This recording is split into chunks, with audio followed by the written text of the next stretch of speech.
Hello and welcome, my friends, to another Dave Talk. It's been a while, hasn't it? So, let's get on with it. This is a show where I, David Anderson, talk about nothing and everything for about 20 to 30 minutes. It could be game-related, it could not be game-related. It could be about my personal life or just some random thought I got into my mind that I want to talk about. Anyway, thank you for joining me, and let's get started.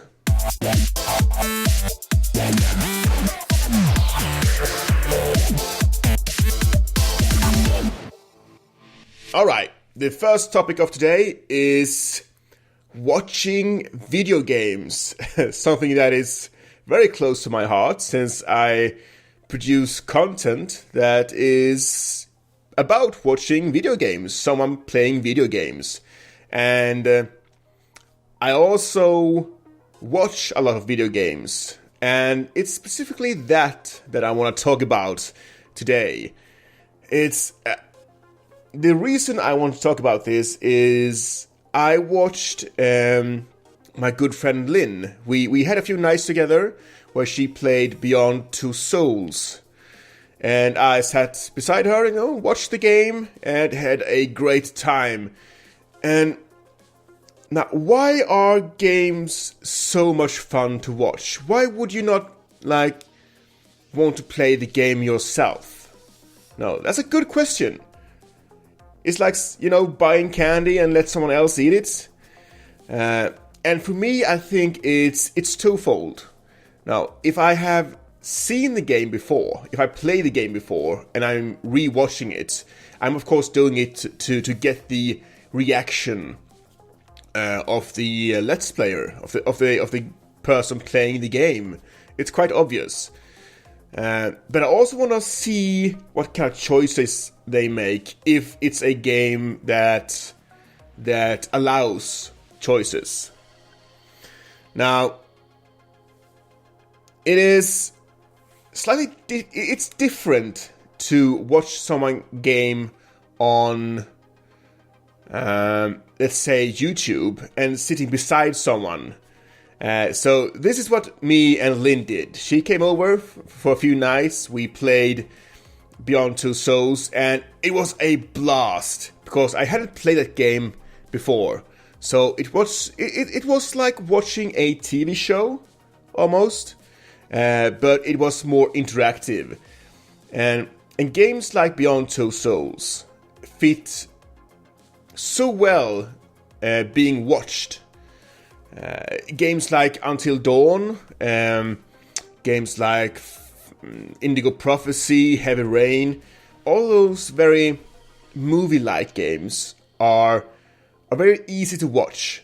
And especially since they have so many they are based on choices and quick time events. So if you fail a quick time event, you might get a different ending. Or if you make a different choice for someone else, you get a different ending or a different path down the story. And that's so cool to watch. So you're sitting there watching this 10-hour movie, Beyond Two Souls. It's just so much fun. Why would you watch a movie when you can do something like this?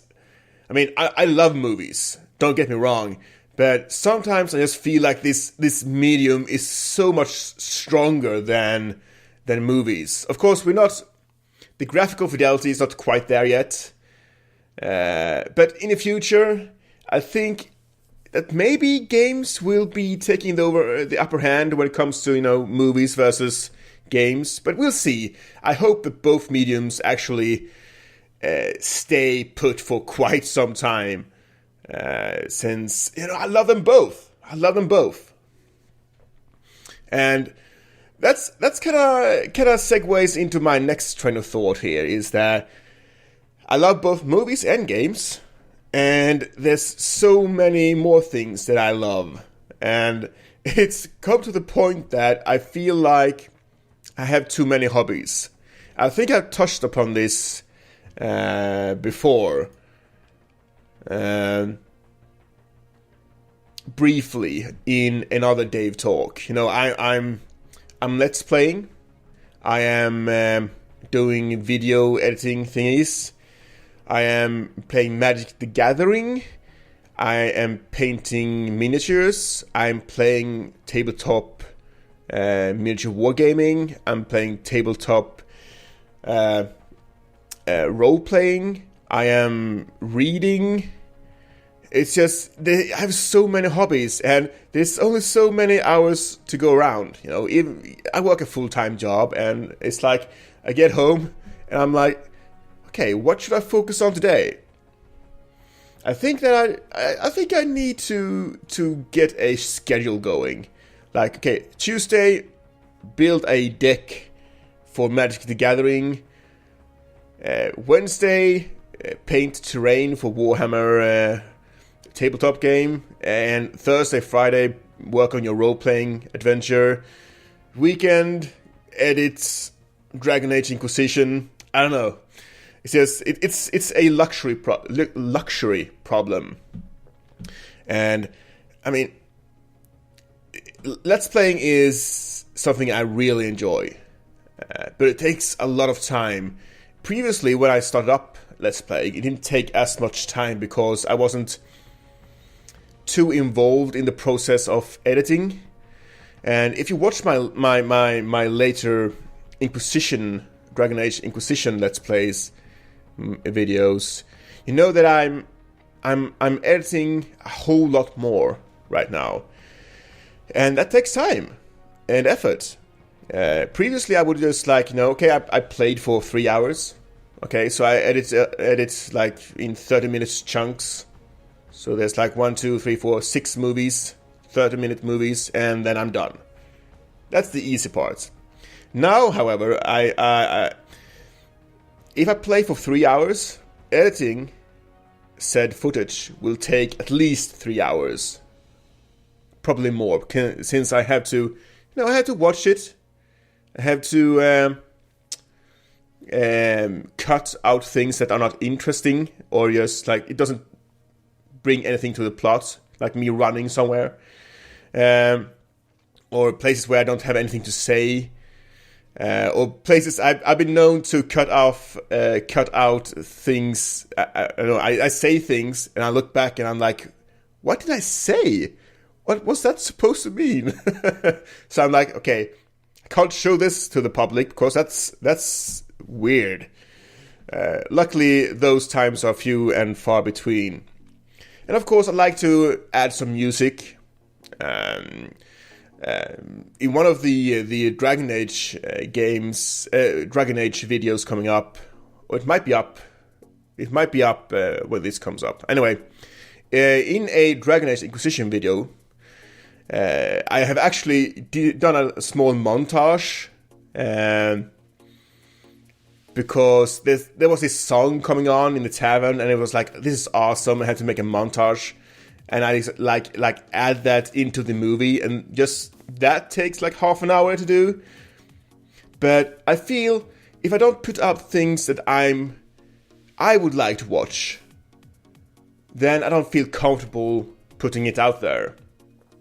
And games like Inquisition, which are semi-open world with kind of slow pacing when it comes to combat, because I'm playing on hard and I'm doing a lot of pausing, and I'm not 100% comfortable yet with the combat system. It takes time. It might be boring to watch, so I cut things down a little bit. Nothing important. You don't need to worry about that. But I feel the need to do that. Of course, many of you, I think most of you, actually watch my Let's Plays because of me. What I'm playing is a bonus, but perhaps you like my commentary, you like my view on things, how I approach Let's Plays. That said, I still like to make things pretty for you and for myself, since I love video editing. There's nothing wrong with that. It just takes a lot of time to get right. So there's that. And of course, I have my other hobbies. And I've been thinking about actually starting up a role-playing channel or a role-playing show on my channel. It would probably be a show about me talking about role-playing games and perhaps sharing some experiences I've had as a game master. I have about a decade worth of experience as a game master, just giving hints and tips what have worked for me as a game master in a role-playing game. Not necessarily what works for you, but it might give you hints to what works and what doesn't work in my experience. Maybe, I don't know, I haven't decided yet. I do love role-playing. Role-playing is probably one of my primary hobbies, tabletop role-playing. And I hope that most of you guys know what role-playing is. Tabletop role-playing, when you sit around a table and roll dice and enter a character, and you have the game master who is like the storyteller and the storyteller and the guy with the rules. And it's so much fun just creating a story for my friends to be in. That is so amazing. I've been involved. I have experienced so many good stories thanks to BioWare. The first one was Baldur's Gate, and it was actually Baldur's Gate that got me into role-playing. I think I've touched on this again in some previous Dave talk, but having that awesome feeling of a great story and great characters, I wanted to project that feeling upon my own players. And I've actually done that a few times, I think. And it's so much fun. They are great dudes and gals. And just having this story, experiencing it together, it's amazing. It's amazing, you guys. I can't say anything else. I think I've said amazing like 5, 6, 7 times now. So, there you go. I think that's probably my my number one word on this channel. Amazing. I should probably start using some other words. Maybe incredible, really good, magnificent, majestic. Majestic is a nice word. I don't know. Anyway, moving on. Next topic. This was some time ago, but I want to talk about this anyway. So you might remember that my computer broke down a few months back. Actually, quite a few months back. And that was very distressing for me. And I was thinking to myself, why is it so horrible when my computer breaks down? You started thinking about that. Was it because I was addicted to the internet and my computer? Or was it something else? Because I got really anxious, irritated, stuff like that. And I think that's, when things don't go your way, that's normal. But I started thinking about that, and I think most of you can relate to what I'm about to tell you. And the problem wasn't that I didn't have access to the computer and the games and internet. I can do without that. I can read a book. I can work on my role-playing adventures. Now, the problem is when you have something that doesn't work, and you don't know why it doesn't work. Now, that's what really bugs me, because that was the case with this computer, because I had no idea why it didn't work. And I checked the RAM, the motherboard, graphics card, the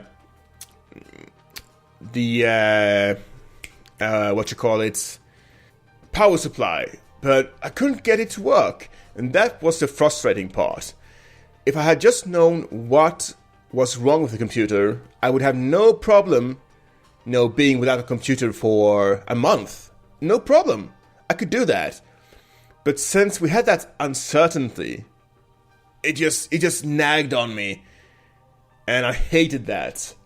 Eventually, I wound up, almost upgrading the whole computer anyway, so good riddance. I think it was the motherboard that was broken. To this day, I don't know really what happened. But now my computer is stronger than ever. Unlimited power. Well, not really, but it feels like it. But yeah, that was a horrible time in my life. Oh man, let's not experience that again. What a horror. Speaking of horror, I have such a vivid imagination sometimes. It's just, sometimes I just need to cool down, take a step backwards and say, David, what are you doing? Because, have you ever watched, you watch horror movies, and it's like, wow, this is horrible. And when you shut the movie off, you start to imagine things, Like, you can't, it's the classic, you can't go to the bathroom unless you light all the lights in the apartment before you go, right? Well, I'm taking that one step further, because I'm like laying there in bed after watching a horror movie. I think it was Mama, which I loved, by the way. I loved like the first Paranormal Activity, The Ring, The Grudge, movies like that really gives you that psychological horror feeling without giving into too much jump scares. Those are some really nice horror movies. Anyway, I had just watched Mama, and I was laying in bed, and I was like, okay, David. I had my eyes closed, and I was thinking like, if I open my eyes now, I'm gonna see a shadow out in the hallway looking into the bedroom. Now, I told this to myself. I was like, if I open my eyes now, I'm gonna see that. So I'm like, bam, open my eyes, look into the hallway, and then of course there's nothing there. Okay, I'm just gonna try and go back to sleep. Then I'm starting to think like, okay, David, the next time you open your eyes, there's gonna be a shadow in the room with you, looking at you. And then I open my eyes and okay, there's nothing here. Okay, just go back to sleep, David. Close my eyes again, and I start to think this, like, next time, David, you open your eyes, there's gonna be a shadow right by your bed looking at you. At this point, I'm like, what are you doing? Why are you doing this to yourself? So I didn't open my eyes that time. I'm just gonna be like, nope, David, what do you do? Why do you keep traumatizing yourself like that? Oh, I'm so stupid sometimes. Have you ever had any things like that? No? Anyway, there's something else I wanted to bring up for you who are left at this point in time, listening to this still. Congratulations. I'm thinking about making the Dave Talk format. I want it to incorporate a Q&A part where I answer one or two of your questions. So if you guys have any questions to me, feel free to post them in the comments. If I get one question, that's okay. I can just answer it in the next Dave Talk. If I get 10 questions, that's great too. I can always save up for later Dave Talks. I'm not a very private person. Of course, use your common sense when asking questions. But other than that, just fire away. I like answering questions. And it could be about anything. My life or my gaming or other experiences. So go ahead. Do it. Well, it's been nice just talking and sharing some stuff with you guys. I know it's very random. But sometimes I just like to sit down and just talk. It's a nice experience for me and hopefully for you. So if you've been listening, thank you very much, and until next time, bye bye.